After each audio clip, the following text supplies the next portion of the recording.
57 சங்கீதம்.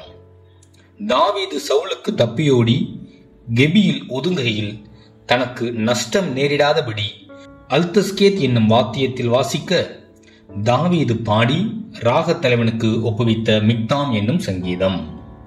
எனக்கு இரங்கும் தேவனே, எனக்கு இரங்கும். உம்மை என் ஆத்துமா அண்டிக் கொண்டிருக்கிறது. வெக்கினங்கள் கடந்து போகும் மட்டும் உமது செட்டைகளின் நிழலிலே வந்து அடைவேன். எனக்காக யாவையும் செய்து முடிக்கப் போகிற தேவனாகிய உன்னதமான தேவனை நோக்கி கூப்பிடுவேன்.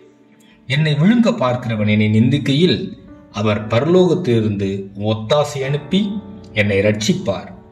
தேவன் தமது கிருபையையும் தமது சத்தியத்தையும் அனுப்புவார்.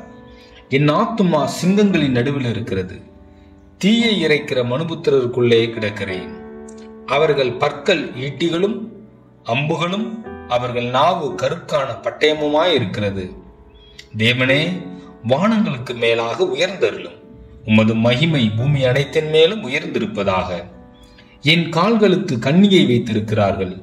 என் ஆத்துமா துய்ந்து போயிற்று. எனக்கு முன்பாக குழியை வெட்டி அதன் நடுவிலே விழுந்தார்கள். என் இருதயம் ஆயத்தமாயிருக்கிறது. தேவனே, என் இருதயம் ஆயத்தமாயிருக்கிறது. நான் பாடி கீர்த்தனம் பண்ணுவேன்.